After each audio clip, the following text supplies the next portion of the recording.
Hello and welcome to the Fervent 4. I'm going to try something new today where I try to recite the introduction that I have said, I don't know, 60 something times at this point. Who knows? Hello and welcome. 70, but we didn't always have it there. So let's see if I can do this from memory. Hello and welcome to the Fervent 4.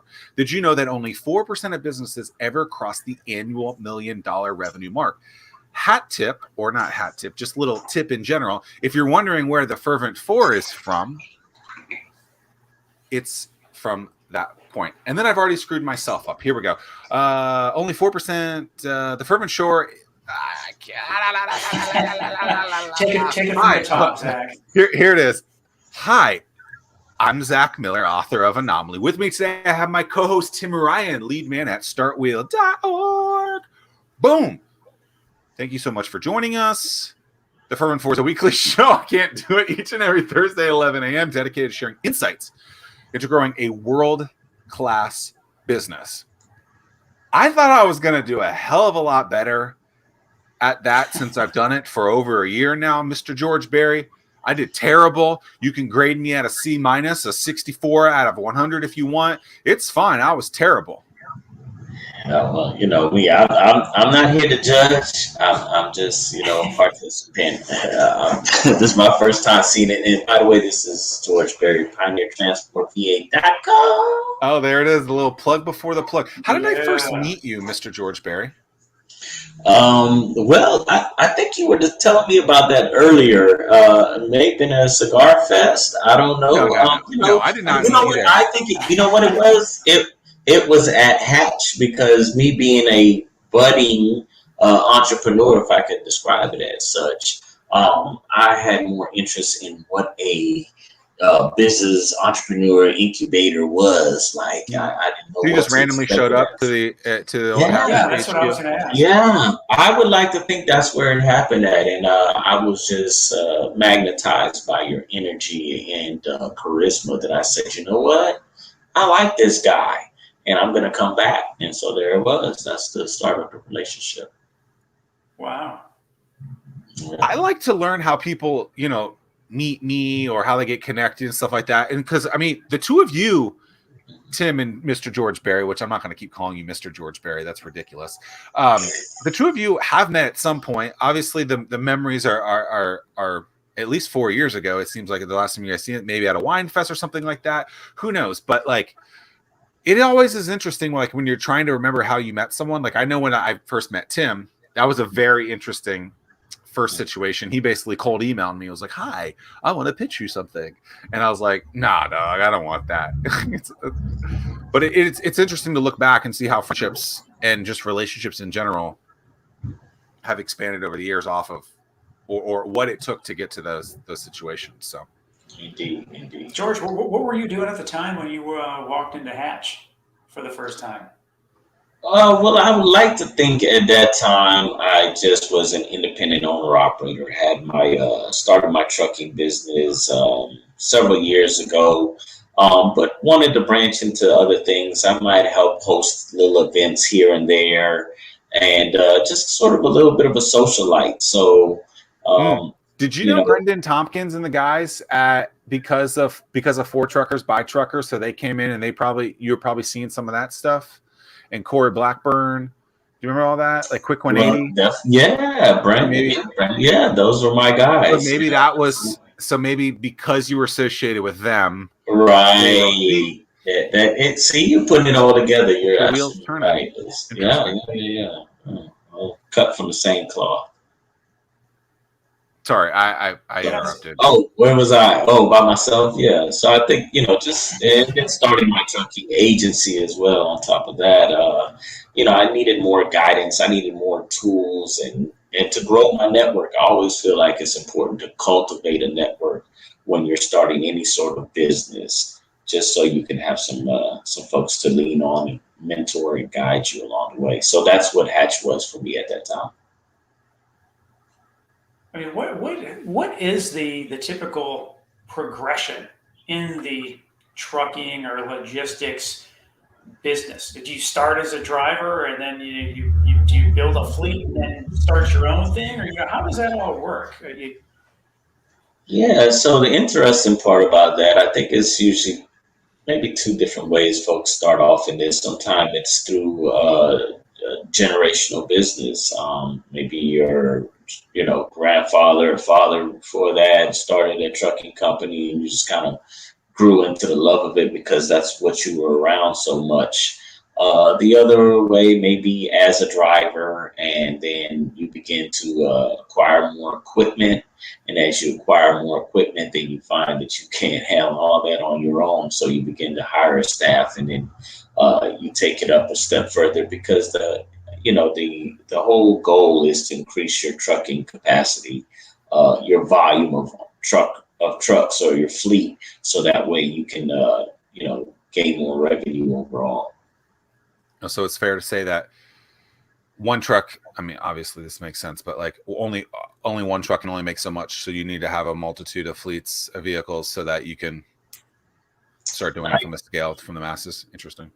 Ideally. So where you have a family business, is that what we're getting at, or? I'm from the grassroots. I came up as an independent trucker and just began Started from the bottom. Hey, now I'm here. You know what I mean? So, yeah, go ahead. You got it. No, so to Zach's point, if you start from the bottom, does that mean that you drive someone else's truck, or do you go out and get a bank loan and get your own truck? I'm intrigued by this whole thing. Right. So what I did initially was going out, getting my CDL, and I began as a company driver for a company out here in this area named D.D. Jones, which is no longer in existence. But I started, taking loads and getting familiar with the truck, getting familiar with the industry, and I call these guys my uncles, but they were some of the older truck drivers that sort of took me underneath their wings, and hey, you need to go out there and get you a truck and start doing it on your own as an independent contractor.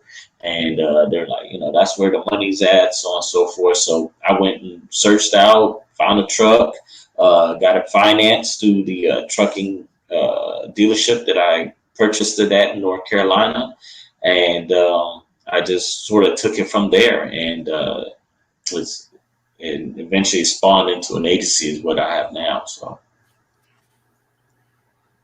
Tim, man, funny. No, I mean it's just it's fascinating, man. It's just how everything works. I mean, so like with that, I mean, so like do you start with short range and then extend to long range hauling, or is that something that you need to decide early in the process in terms of what type of trucker you want to be? yeah, I think that's very important for folks is to decide what your capacity is in terms of what do you want to do. Do you want to just stick around town and be home every night? Maybe go out a little regionally, and then we have another category which is OTR or over the road.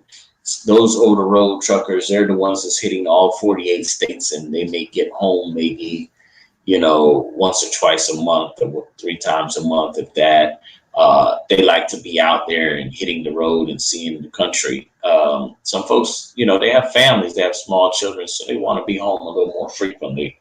So they'll choose either local, or regional runs.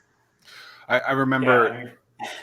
I remember growing up in Sterling, Virginia. I was trying to remember where this house was. In Sterling, Virginia, Northern Virginia. My next door neighbor was a trucker, and he was like never there. And so I think once he got married and I think he started having kids or something like that, he was maybe around a little bit more, but it was always interesting to kind of see that. I think his name was Eddie. I liked that guy. He was pretty cool. I always threw balls on his roof or something like that, something stupid because I was, like 10 years old and just an idiot. So this last year, it seems like people looked at jobs that,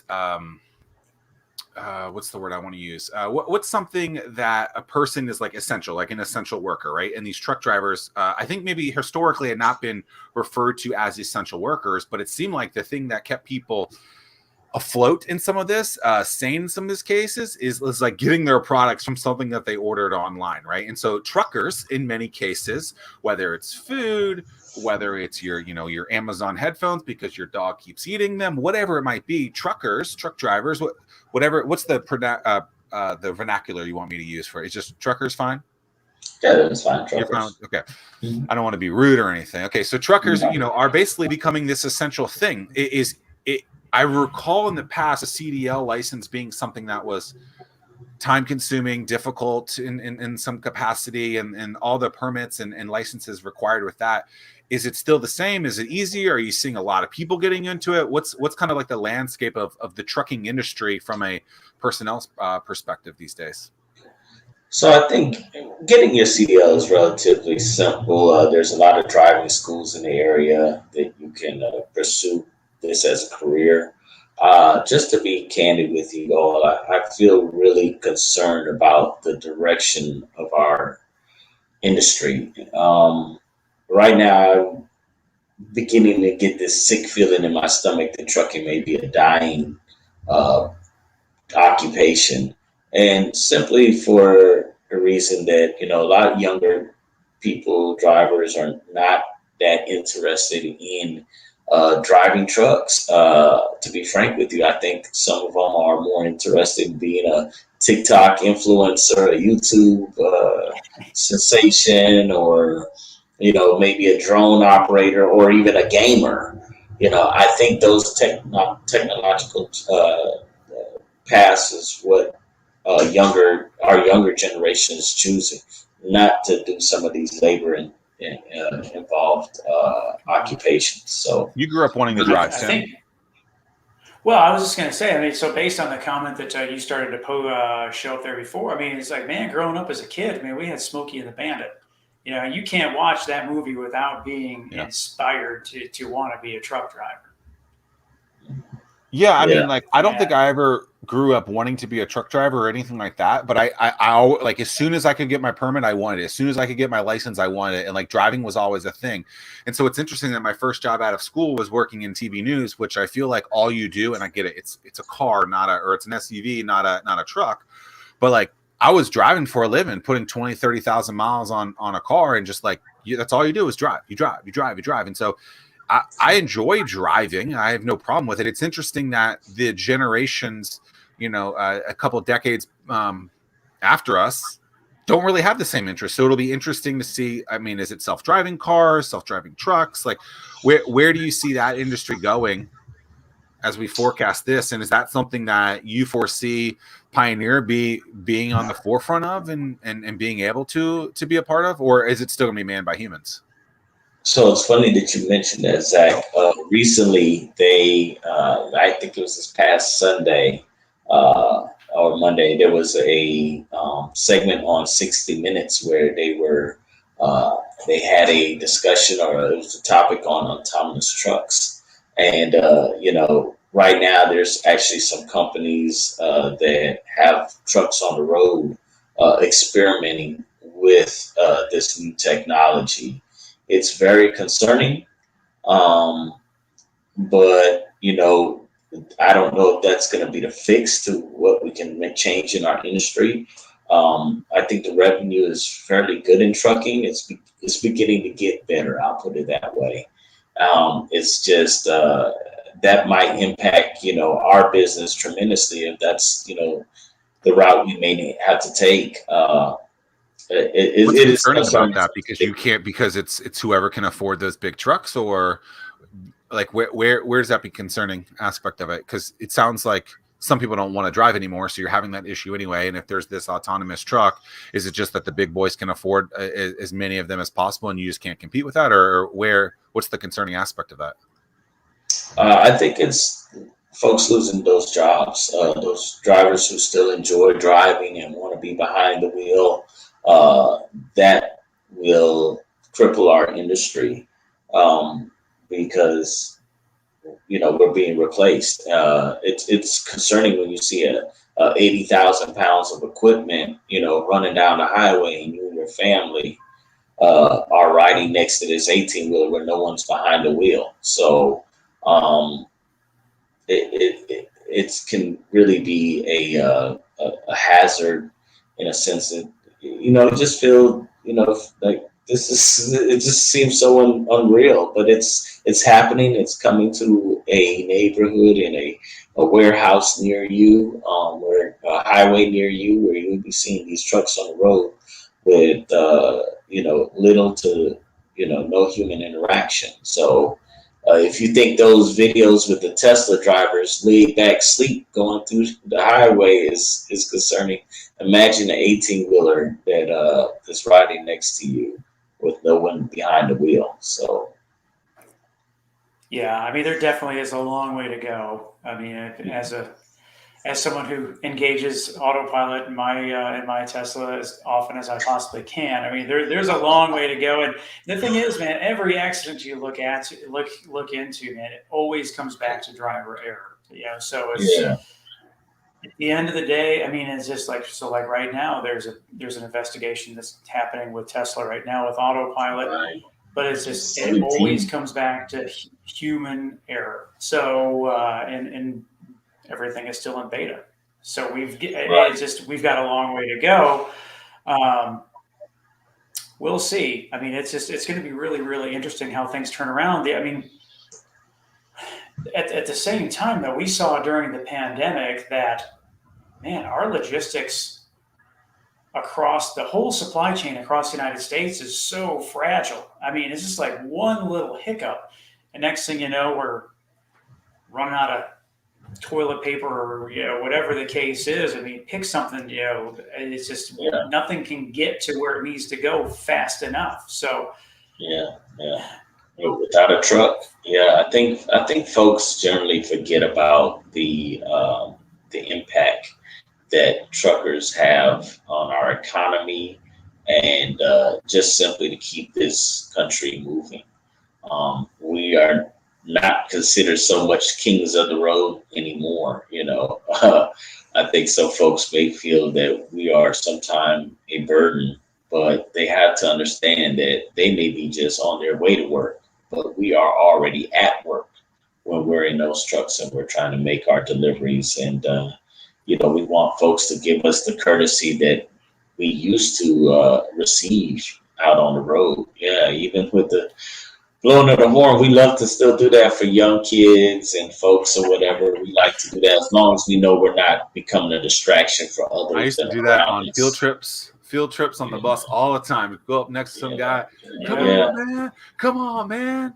yeah. That's something that drew me into trucking. Also, is that I enjoyed. I saw so many, heavy equipment. All that was fascinating to me growing up, and That's cool. inevitably, that's what I ended up choosing as a career path. So, yeah, we need you to come on in. Come Some on, might say that George Barry is a loudmouth who has spun his attention towards some craziness. You started an organization called For Truckers by Truckers.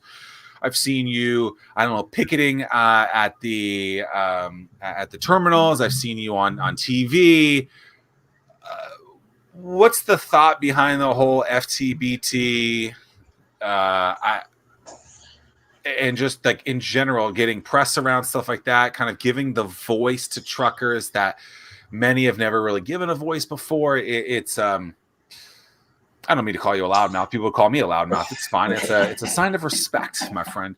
But when you were doing stuff like that and you were really active in it, and you were getting the Andy Foxes of the world kind of in their rear view mirror, if you will, to use a car phrase. What was the whole kind of vision behind with that? Great you asked that, Zach. I like to consider myself a disruptor sometime in this industry. Uh, Disruptor, yeah, loudmouth, same thing. yeah, I'll take Lama too. For Truckers by Truckers was founded um, because of the abhorrent wait times excessive wait times drivers were facing at the ports of Virginia, and we needed a voice as from straight from port drivers, not any other entity to represent us, but port drivers themselves who are actively in and out those ports in and each and every day. So that's why it was created. We wanted an advocacy organization. We could take our concerns directly to the decision makers at the port. We want to address international longshoremen, anybody that will listen to our grievances and hopefully create some sort of changes or implement a new direction in our movement throughout the ports and through this industry. So it was important that we had So that a personal business problem that you guys were going through, and it's something that you needed to be solved, and something that was able to get a voice. And then that's Right. was it immediately getting a voice? Because I think a lot of people, from a business perspective, an organization perspective, they want their voice to be heard, and that can be a difficult thing to get in front of people. I mean, was it a difficult situation to get the attention of people? I mean, you were leading the news in some nights. Well, yeah, I was determined to take a seat at the table, not ask for a seat at the table. We were demanding a seat at the table, like that. And once that we were, able to get into that space or into that room, we let it be known that we are dissatisfied. But at the same time, we also offered resolutions, and hopefully those were adhered to, which I think they have been for the most part. We've been in existence since 2014. And I think my organization might be the longest running port trucker organization there's had in Hampton Roads, and we want to continue to be that voice for the port driver. If we can make the phone call and make the change, or get something addressed, it happens. So, getting results. Indeed, that's what it's about. So, George, do you do most of your trucking? Does that originate at the ports or end at the ports? Is that where most of your stuff is done? Right. So yeah, we definitely handle import and export containers. Most time it's maybe picking up a container, delivering to a facility. Once that container has been emptied by the facility warehouse, we then take that container back to the port, and we discharge that container so that it could be used by another trucker or placed back on a vessel for additional shipping needs or whatever the case may be. So that's I heard How often would you say that you have an empty container that you're transporting? Does that happen a lot? Right, quite frequently. I mean, they're, and I think that's what we were speaking about, Brandon and Corey earlier. They're working on different systems like Quick 180 to sort of eliminate the need for so many empty containers going into the port, flooding the port. That's what, if you go through like Midtown, that's what all those are, right? Is empties. Right, a lot of empty containers right there on the left as you come out, as you're going towards Portsmouth. Yeah, right. That's the empty depot. So, but still, some empties still go into the ports, because how else are they getting from the depot to the port? So sometimes they will direct us directly to the marine terminal or to the port to discharge that empty versus taking it to the depot. We got a guest question. If you guys have questions, feel free to ask them in the comments. We will pop them up on the screen and ask away. Michelle says, well, also growing up, she wanted to be a trucker. So shout out to her. Michelle says, if someone wanted to purchase a container, what would you recommend be the best way to retrieve? There's a couple ways. You can, shameless plug, but you can also come through me. I also have some vendors that I work with that I trust, that once I have actually worked with the city of Virginia Beach Public Utilities on a couple of occasions. I'm actually working with them currently to acquire a couple containers for whatever storage needs that they have. So me being SWaM certified, I'm one of those entities that they can come directly to, and I try to orchestrate that deal. And so I'm one that you can use, or you can find some other container companies around the area that are selling them, and you can maybe deal directly with them. but I think a lot of them prefer that you go through a vendor, so it's someone that you can directly work with. And I'm sure Zach will put my email in there, in the somewhere around here somewhere, so you guys can get in touch with me. And why are you making me work, man? I want to be like those kids who just want to be gamers and Instagram famous, but fine. Because you asked, I'll give you it very quickly. PioneerTransportVA.com. All right. So Tim asked the question earlier about kind of starting to get a loan, things like that. Over the last year, there was a lot of funding resources available due to the pandemic. I know you were able to secure some of that, but even before that, like being SWaM certified, I think some people are on the fence about doing something like that. Has that been a benefit? And is there something specifically that you can recall from being SWaM certified that has helped you, or is it hard to kind of validate that it's been helping you? Namely, it's been the container sales has been the most benefit I've received out of that. I don't feel that I've maybe exercised the SWaM certification enough in terms of there's an EVA procurement site that you go through for additional resources. Is that something that you're just not well versed in? Is it like why do you think that is something that you haven't been able to use the same way? Because you show me a problem, I say why, right? Right. So I think I've generated a lot of work through just general networking through, for my brokering loads and receiving loads and things of that nature. So the need for the SWaM certification EVA has not been something that I've been focused on. But hopefully that changes in the future. Well, because I like to hear, if there's a challenge, what can make it easier for you. And so the SWaM certification situation is more of a bid style, or there's RFPs out there that say, hey, here's this thing, you need access to it. I mean, is that kind of what we're getting at? That you would like more access to something like that? Like what would make it easier for you to leverage or capitalize off of programs that are already in place that you could be doing better at? Well, in terms of SWaM, I really could not. I couldn't really say, but it is something that I think I would consider. Maybe exploring a little bit more.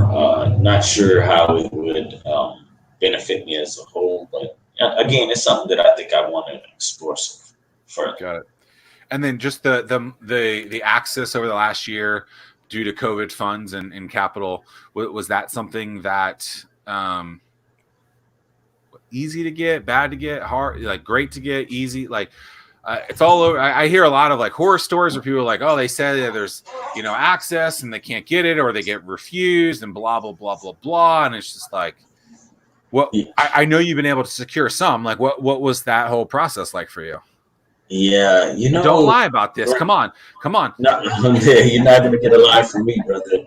Well, I ain't gonna talk about my money. First of all, I'll tell you about some of the opportunities. I'll tell you, count my pockets. I would say first a misnomer: grants. I was terrified about grants because I thought it was such a long process that you had to have a grant writer or someone to be able to get these opportunities that were coming available through, because of the pandemic and so on and so forth. But what I found out was that it was very user friendly. A lot of the grant opportunities I went after, I was the only person that applied in terms of I didn't require a grant writer or anyone else. I was able to submit all the documentation that they requested. For me, it was something that I could do without needing someone. Like, I don't need anybody to do this for me. So I was always terrified of pursuing grant opportunities because I thought I needed someone else. But, great opportunities. One was my latest one was the city of Chesapeake. Through their economic development office, they provided a grant for, over $12,000. And I was possibly denied the first time or so because my business hadn't been established in the city of Chesapeake long enough.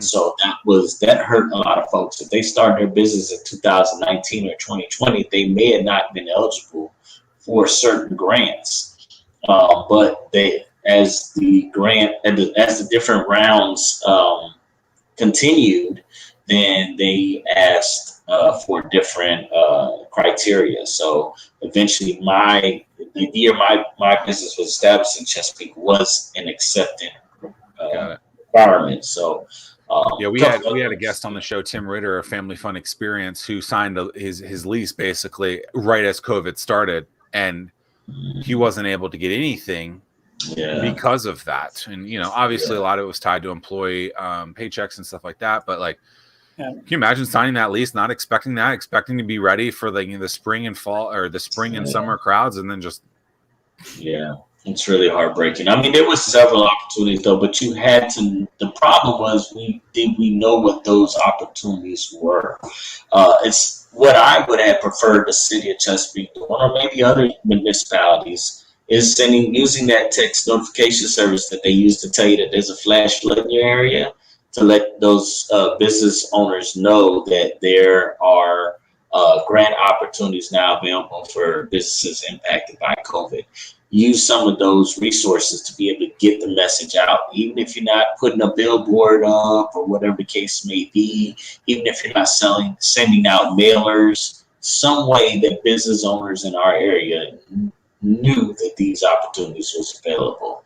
I mean, I understand that maybe they didn't want to promote it too much because maybe they had limited funding. That could have been a reason, but a great way to find out a lot of those resources that's updated all the time is startwheel.org/COVID-19-grant-opportunities.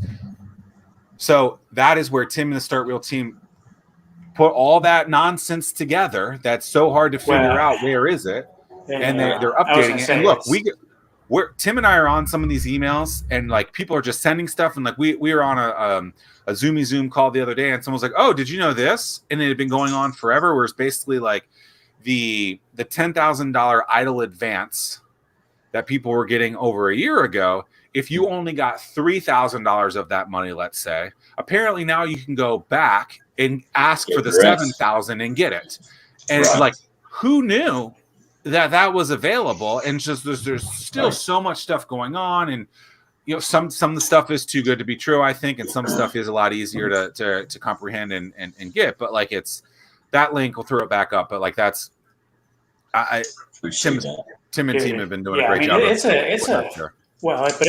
almost a full-time job to keep all that straight, and that's for somebody that's trying to pay attention to it. Someone like you, I mean, if you're driving a few hundred miles a day, I mean, it's just it's really tough to keep on top of everything that's going on. I mean, it's crazy. Absolutely. And I think before, to your point, George, there was money that was set aside.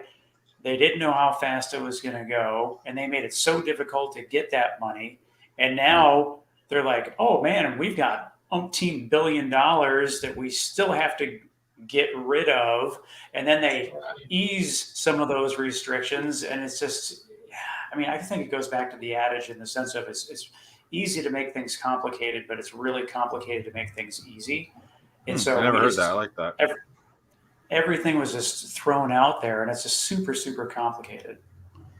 I mean, looking at some of the, when you look at the formulas in terms of how they calculated those numbers, how much you get, or then the repayment forgiveness aspect of it. I mean, my gosh. Or like, I remember, what was it? 25% of PPP can be non-employee based, but you have to prove it in this kind of way, and it can't be used for this, but it could be used for that, which is it's wild. It's interesting to be like, oh, I thought I was doing my accounting the right way, but actually it's not the right way that they wanted it for this thing. And it's interesting. I guess it's frustrating for many as well. And so I think there was also still like people from a first round perspective. I remember talking to a company a few months ago, and I was like, hey, I just wanted to let you know the second round's available. They're like, well, we still want to get our money back for the first one, or forgiveness for the first one. So we're not going to do this other thing again. That's what I haven't been hearing a lot of that, but or at least recently, it sounds like there has been a good amount of forgiveness, which is what was, preached before. Right. But man, can you imagine thinking you're getting, let's say $150,000, you think you've played by the rules, and then they're like, oh, by the way, we're only going to give you $50,000 of that back. Oh, but you get, a nice little percentage. It's like, well, I played by your rules. Like, right. Yeah, I mean, I can see that being extremely frustrating for a company that was forced to be closed during the pandemic. Yeah, I agree. Yeah. I was really going So with that, George, what are the things that you do to market yourself or to gain additional revenue or to continue to get the next job or the job after that job? Or how do you keep your pipeline flowing so that your truck, for lack of better terms, is not idling somewhere, not making you money? Well, right now, our focus at Pioneer is to scale our owner operators and get more truckers leased onto our company. It is very difficult right now. We're not sure of all the contributing factors to that, but we're doing a marketing campaign digitally to increase our online presence right now through a company called Vivo. I don't know if anybody's heard of them, but I am in a contract with them right now for 6 months to see how we can, make Pioneer sort of stand out in this intermodal space that we're in Hampton Roads, and hopefully attract more drivers. We've done the yard signage. We're doing the banners right now. We've added a sign-on bonus of $1,000, which is not even as competitive as some of these other companies I've seen. I've recently seen a sign-on bonus for $5,000 for like employees to come in. For owner operators, for truckers to come on. Where are they getting that money for that? Is it just out of their own pocket? I asked this question the other day, and I guess was it Virginia Beach has something like this, where Virginia Beach will pay some of your employees stuff like that, which is different than I get what you're saying. But like, where that sign that you're saying, is that just a business that's similar to yours that's trying to bring something on like that? Right. Or? Yeah, this is just a regular trucking company in the area, and they are trying to seek owner operators, and any way that they can entice the drivers to come over is basically what they're doing. I've had my office staff out on the roadway near one of the ports handing out cold bottles of Gatorade and water to drivers with a flyer attached. We went to those extremes. Popsicles, frozen popsicles. That's what you need to do. Yeah, we don't want no diabetes lawsuits, so we got to be careful how much sugar we're putting out into the driving community. And, even though, and actually that is a serious thing, though, a lot of drivers are dealing with a lot of health issues out here as well. High blood pressure, due to the stress of the industry, and then, of course, not eating well, not having a good diet and health, and so on and so forth. But to bring it all back, have you heard about the COVID-29?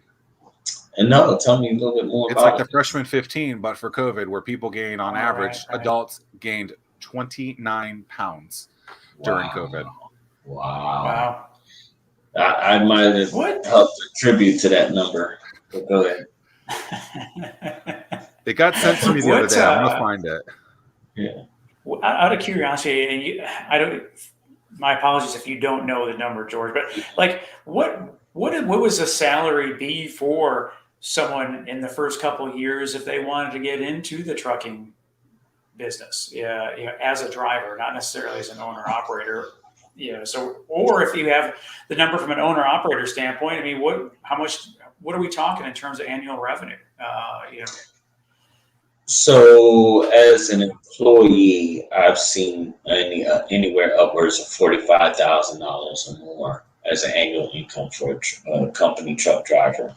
As an independent contractor, I can tell you on average, $100,000 a year is what the gross revenue typically is for an independent contractor truck driver. And those rates are rising just because of the demand. Freight cost is rising. So by freight cost rising, those trucking companies should be passing on some of that additional revenue to the drivers. So it can be a very lucrative business even now, but it is a lot of responsibility too. How much does a rig cost? Average, depending on the year, it's just like a car. 2000, Tacoma isn't going to be the same cost as a 2020 Tundra. So it depends on so many different variables, but you could probably typically get a truck maybe between 20 and 60K. I do not know who is the data point coming from, but I was sent this essential workers weight gain since the pandemic. What do you think the number is? I'd say 15. 38 pounds. Oh my goodness! I was trying to be generous because I was Wow. U.S. adults 29 pounds, men 37 pounds. These are all weight gains since the beginning of the pandemic. Women 22 pounds. Millennials have gained 41 pounds. all that gaming. So I think that's interesting. Obviously, Tim is way healthier than me. I've been trying to get on a huge health kick over the last several months. Miraculous transformations, Zach. Thanks, buddy. Appreciate it. Yeah. Knowing that your industry, it sounds like you're from a generalization standpoint, is fairly unhealthy. What are some things that you've done to keep that bod, tight, if you will? Or because you drive and you've been in that scenario. What are some things that people can do, as an entrepreneur, as a trucker, as a human being, when stuff gets tough, and maybe it's difficult to stay healthy? What have you done to stay trim and slim, Mr. George Barry? Appreciate that, slim. I haven't heard that term in a while, but I will say that it's important that drivers perhaps pack their own lunch, something that is healthy, because oftentimes out there on the road, you will make poor decisions when you are extremely hungry or you're in the truck stop and, some of those meals start looking appetizing, or those billboards that you're driving by, that you're scanning, looks very tempting, but maybe not the best choice. I would say that is one thing, is to pack your own meals. Second thing is get out and exercise when you get to a stop. If you get to a rest stop, get out and go physically use the bathroom. Don't use one of these deals. Go out, take a walk to the restroom, or when you get to, it happens. And, or when you get to a loading dock or facility, make sure while they're unloading you or while they're loading your trailer, get out and take a couple laps around around the warehouse or where you're at, get that fresh air and get some exercise. Those are great tips. So Tim knows this because I've been telling him, but like I recently hired a dietitian to kind of understand some of the health aspects of stuff. And so obviously there's been dramatic changes in Zack Miller over the year anyway, but I was like, okay, I really want to understand this aspect of it. I feel like the fitness side of it, I've got a pretty good hold on. Let me make sure the food intake is pretty interesting, because I can only eat so many apple fritters in a week before it gets really bad. And we all love a good apple fritter, let's be honest. So what's interesting is weighing food has been like this mind-blowing, like, I don't want to call it an experiment, but like life change, where like you think something like a bowl of cereal, you're like, oh, okay, well, that's like a cup of cereal, you're fine. And then you realize it's 2.5, 3 cups of cereal, where you thought it was 200 calories. Now it's 550 to 600 calories. And you're like, holy moly.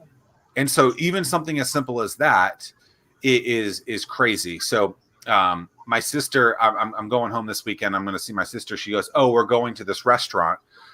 We've already planned on it. And so I literally went in, because I know how many calories I want to be eating at a certain meal. I went in, what is how many of this calories at this place? So I know what I can eat there. Yes, the Big Macs are tempting and the fries and all that stuff, but it's like 2,000 calories. And so if that's all you can eat in a day, and that's what you're having for lunch, and it's not going to be nutritionally value or dense, whatever the dietitian's keywords are, you're screwing yourself. And so it's really interesting to me, like, okay, you're going to eat healthy at some of this place, you're going to take your meal somewhere, you're going to go to McDonald's. What can you get there? I don't know, the chicken and fruit, right? As ridiculous as that seems, if you care about this and you want to live longer, that's kind of what you got to do. So, wait, you're going to McDonald's and skipping the fries? That's the best part. Fries. Okay, well, my comment about you being slim and trim has been access denied. I'm taking it back, and I don't want you to think, you cannot be eating those fries. Or don't This order ain't the supersize one. Don't Chick-fil-A, Morgan you get the Spurlock free. it. Don't supersize it. Don't be Morgan Spurlock. Get the small. Right? Have you ever seen how big some of these drinks are? You're like, I'll have a small Coke, and it's Right.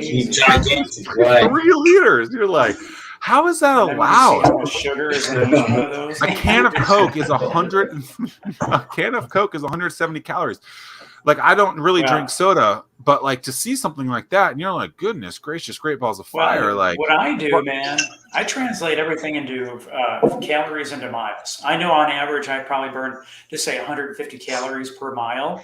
And so if I go to the Olive Garden and if I want to eat a breadstick, that's 150 calories. And I'm like, man, is running a mile worth this breadstick? yes, it is, Or if I because want their to go breadsticks for are a second, fantastic. they are, but Your I card is translate gonna be everything both. into this is what I got to do to burn this joker off, and a lot of times that will keep me even keeled, and I may pass on the fourth or fifth breadstick. Yeah, that Golden Corral is deadly.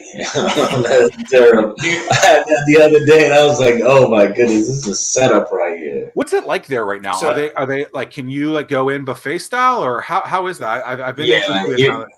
You have to wear gloves. That's about their only requirement. They have disposable gloves sitting up on the wall.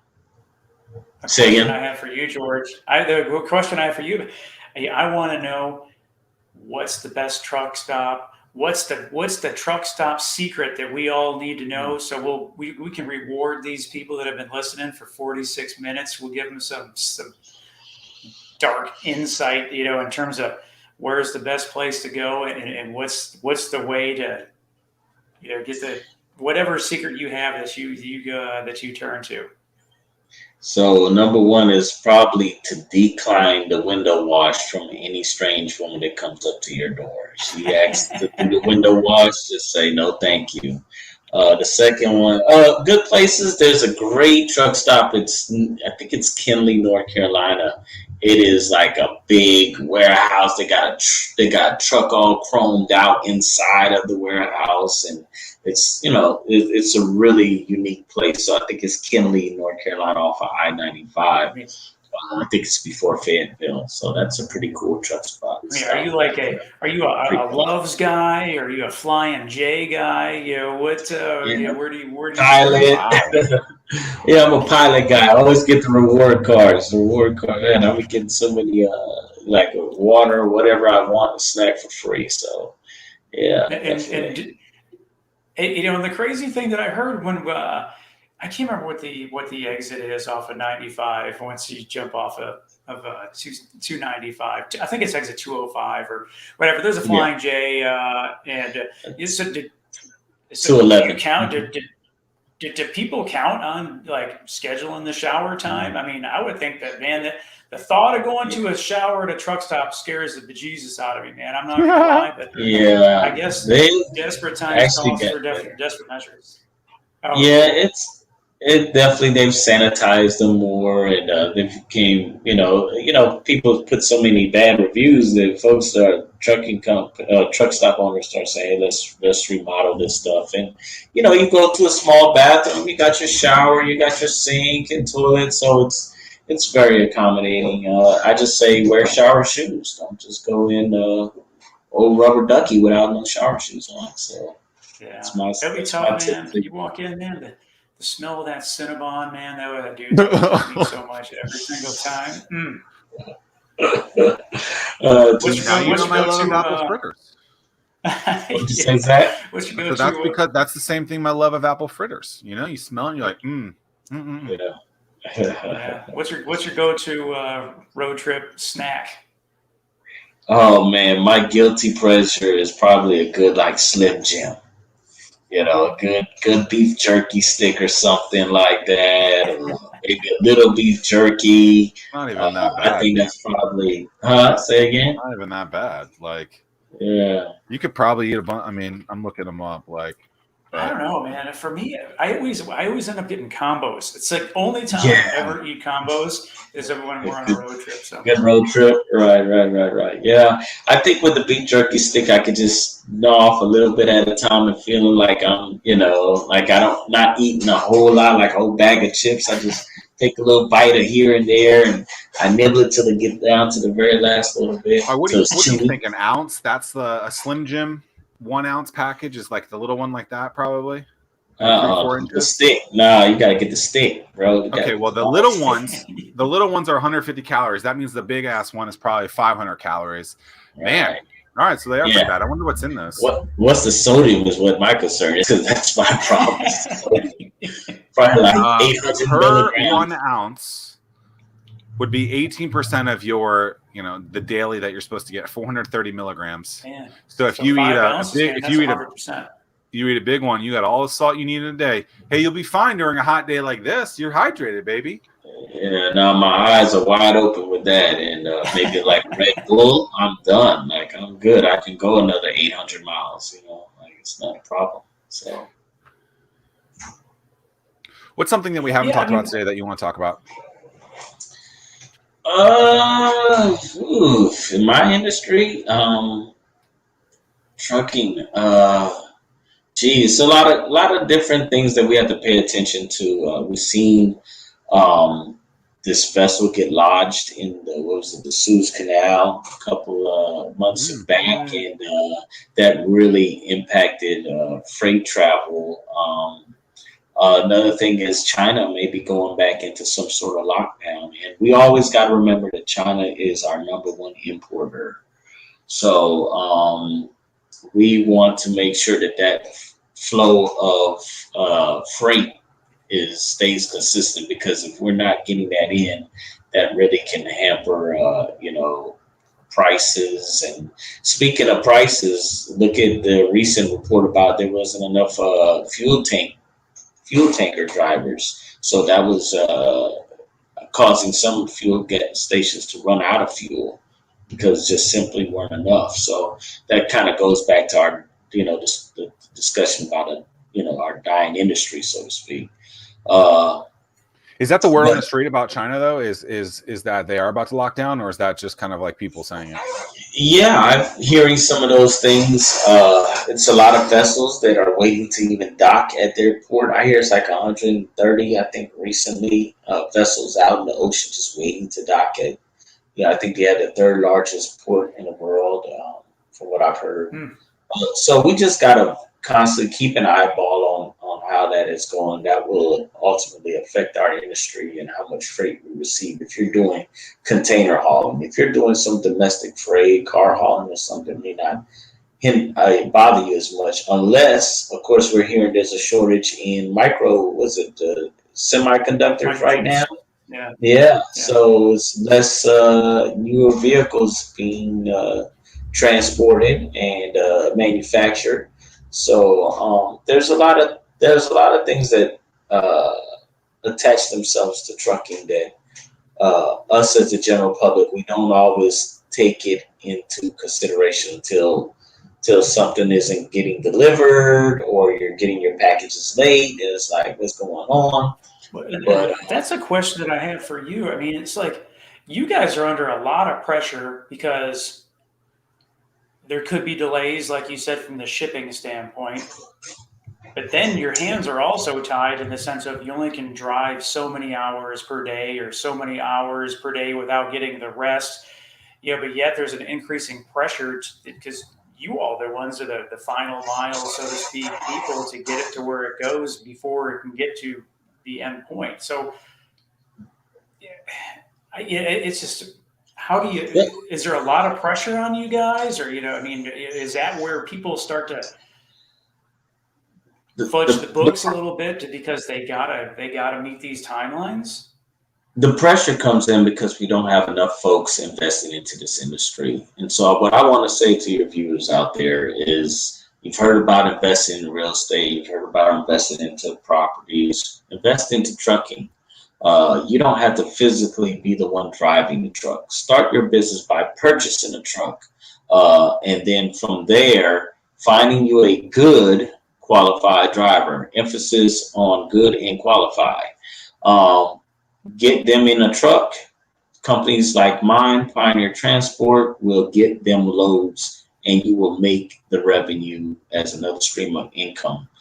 There's some longshoremen out there that, they work their regular longshoreman job, but yet they own a couple, 2 or 3 trucks, and so that's another stream of income in for them. Your audience can do it too. It's just simply maybe getting on truck. I'm sorry. So instead of, it's interesting. So instead of buying 3 Subway franchises, you can buy 3 trucks. Right, and I mean, you're gonna make maybe a revenue. Maybe that truck will make you about $1,000 a week after you maybe split the revenue with your driver. So you pocket 1,000, they pocket 1,000, or something to that effect. Depends on how you structure your deal. Trucks. I mean, that's not a bad. I mean, that's right. It's $4,000 a month. I mean, that sounds like pretty good money. Yeah, they're in high demand. It's just finding the drivers with that. That's finding the drivers. Finding drivers and mechanical issues. If you have, there's downtime, and so it's just like real estate in that kind of play, where if something goes bad, you got to buy a new refrigerator or something like that. No, knowing that there are so many just like things that you can't control, how does a business owner, I don't know, prepare for stuff like that? Well, understanding number one, that the revenue that you make is not all for your pocket. It's not for you to go out there and buy 3 or 4 pairs of Jordans. What you want to understand is that money is for your business. You have to pay yourself something out of that, of course, but you have to budget that. And that's what's kept me going the distance that I've went, is because I've always lived, in my means. I didn't try to go beyond and above that till you started joking my pickup truck. Then the step looked like an exhaust because it was so rusted out. I didn't so say after that. I said, you know what, I had to get a new car after that, something that he couldn't talk bad about. So I've always lived, within my means, and I want to stress that for any business owner out there that understands that revenue is just not for you to just spend away. So. And for those of you wondering what the truck looked like, it was a truck that had a side step bar that was rotted out. I wasn't going to bring that up today, but you did. So the people want to know what it looks like, and so I don't have a picture. I wish I did, but I thought you were about to bring up. I am very interested. This is my last question is, what is your favorite holiday? My favorite holiday would probably be Memorial Day and Veterans Day. Can I get both of those? Because I am a veteran. After all, I served in the United States Army for 8 years and served in Iraq. And thanks again for your service. I've said that before. Yes, yeah. And then Memorial Day, because the kickoff to the summer. Woohoo! Okay, now why do you have then a Christmas tree that's not decorated behind you? Because it's a pine tree the rest of the year, so it's a year-round tree. That's a year-round tree. Exactly. You don't smell the pine? You don't smell. I think it's plastic. No. I wasn't going to tell your audience that, but I guess you guessed it. You don't have to tell us. We're not like we can recognize that tree is not decorated, not lit, and not real. Yeah, all that, but it gives us the office a little bit of lively feel there. So. I got it. It's not the feng shui I would have expected, but hey, there it is. George has been a blast. You guys can check him out, network with him, pioneertransportva.com, the link that's right there. It's been a lot of fun. Anything else you want to chat about today that we haven't talked about? You, Tim, anything? No, you guys. I've enjoyed it. Appreciate all the interaction that your folks gave here on the chat. You guys can reach me, George Berry. I'm even on LinkedIn as well, or Pioneer Transport VA IG, Pioneer Transport VA Facebook, all that good stuff. So look for me and follow your boy. And appreciate you guys. You guys did an awesome job interviewing, man. Yeah, do you document your travels on Instagram and Facebook? You know what? I got to do a little better job with that. I think I'll try to get in there and do a little bit more of the documenting those different trips and stuff like that. But Thanks for the tip. Hey, everybody, it's me, Good next- Mr. George Barry. I'm here in my truck right now. You never know, Oh, man. yeah. Could be the And next is that the series. windshield wiper lady that you're telling us about? Or Don't forget the fist bottle. Hey. it's been a lot of fun. PioneerTransportVA.com. Check them out. Tim, always good to see you. George, Mr. George Barry. What does that say? You want to give me $1,000? Oh, I'll take it. $1,000 right there. PioneerTransportVA.com. Peace and pancakes, y'all. See you soon. Deuce.